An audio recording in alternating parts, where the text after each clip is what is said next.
The Breaking Point coaches poll and some early season predictions are here, so I want to react to them today in this video because every single year Breaking Point does this coaches poll and it always is pretty controversial amongst the community. But of course, the coaches poll is directly from the coaches of the CDL team, so if anyone's going to have the best idea going into the season of what teams are looking good behind the scenes and scrims, it's going to be these guys. So let's get ready to go through this poll. But firstly, I want to go over the 2025 MVP preseason favorites according to Breaking Point. Obviously, the favorites are going to be these top four guys, the same guys from last year, but they have some of their own predictions in here that I want to react to. TACTICALRAB has Dashy, Ronnie put in Scrap. Ronnie is CDL Script Intel, if you don't know who that is. And then Easy Mac put in Shotzi. So pretty interesting predictions, honestly. Obviously, the most interesting one here is Rab putting in Dashy. I think that's probably the most left field one, especially considering the Breaking Point favorites.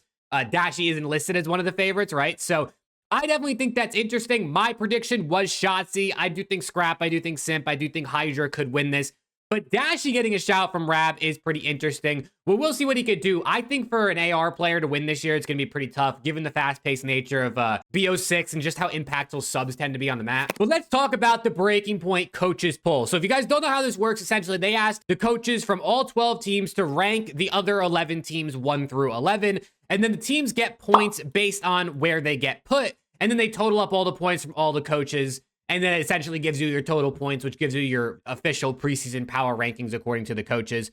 Here is the tier list. So these are kind of the different tiers, I guess it sort of came out to in the coaches poll. Obviously, the top three are the top three. Ultra in a tier of their own, which I think is pretty interesting. Boston in the same tier as Falcons is also interesting. But Ravens pretty low. So let's go through the individual rankings. At number 1, according to the coaches, it is the LA Thieves. Obviously feels pretty good for me. Pretty interesting to see Thieves beating out the likes of OpTic and FAZE, who obviously were the two best teams last year. One of them winning EWC, one of them winning champs. Pretty crazy to see them coming out at number 1 with 115 points, but right under them with 109 points. So only a 6-point difference is Atlanta FAZE. So not too big of a difference. And as you can see here from Ronnie, he said expectations for this season, simply put, is to win everything. FaZe obviously are coming, every team's coming to try and win everything. But for FaZe, a team that was rumored, and even Celium, I believe, confirmed himself, he thought he was off this team after champs, and then they went on to win EWC. So potentially, this could be the last, chance for FaZe to keep themselves together if they don't perform well this season. Then at number 3 with 100 points is OpTic Texas. Pretty interesting, honestly, to think that OpTic, the reigning CDL champions, were 9 points behind second and 15 points behind first. But like I said, this is coming from the coaches who are scrimming these teams, playing against these teams in the back end. So the coaches probably have a general idea, I guess, of just who's looking good. I mean, at the end of the day, you're going to probably rate the teams higher that you're losing to in scrims than maybe ones you're beating. So it's potentially just maybe OpTic and FaZe and Thieves are really slamming, and OpTic is still looking good in scrims, but maybe just not as good. Pretty interesting, though, to see Thieves at number 1. Then number 4, it is the Toronto Ultra. This one's really not surprising. You can also see the gap between 4th and 3rd. There is, of course, going to be a gap there. We are the top 3 league now. It just continues to whittle down. The talent keeps getting more top heavy. But Toronto Ultra at 4th, I don't think is much of a surprise. Then at 5th, it is Cloud9, which, again, you can see, I mean, this is a massive, massive jump from 5th to 4th. I mean, 69 points to 86 points between Cloud9 and Ultra is pretty crazy. I think C9 5th makes sense. I think Attach and Sib is just a great AR duo. Kremp and Mac are going to be interesting though, although Kremp is looking really good in the preseason. Now, here is where it gets interesting. I actually didn't see anything below this yesterday. I only saw the top 5 yesterday, so coming in at number 6 is the Vancouver Surge, interestingly enough. They're actually tied with Cloud9 if you look, 69 points and 69 points, so nice. The Vancouver Surge must be looking pretty good in scrims. I'm not going to lie. I'm a little bit surprised about this. I think Abuza is going to be really, really good this year. I think 04 could also be really good. Nas be really good. I think Hixie's really going to be the key here because I don't know what to expect from him after not being in the league for a minute. But then next up is the Miami Heretics at number 7 with 62 points. Obviously, Rencor coming in now for Vickle. And then Super eventually coming over to NA, who could maybe subbed it at some point. We'll see kind of how that ends up working out. But Miami Heretics also are another team that I feel like the general community is low on. But apparently on the back end, the coaches seem to have high expectations or at least decent rankings for Miami. And we're also going to talk a little bit more about Miami in a second because they actually got a vote for first place, which, like I said, we're going to talk about in a sec. At number 8, we got the Gorilla Mates. So the new LAG Gentle Mates team here, 58 points just behind the Miami Heretics, coming in as that last spot in the top 8. This is a team that I've heard is doing good in scrims, so we'll see how they end up playing. They got 2 reasonable matches this first weekend that they should potentially win. So then at number 9, we got the Minnesota Rocker, another team who I've seen them saying, I've seen Paul X specifically saying they've been looking really good in scrims. Obviously, he's going to say that. It's his team. But Minnesota Rocker is a team, interestingly enough, rated at number 9. It's probably about where most have them. But the one team who I wonder where they're going to be, and here they are, it is the Carolina Royal Ravens, are very low.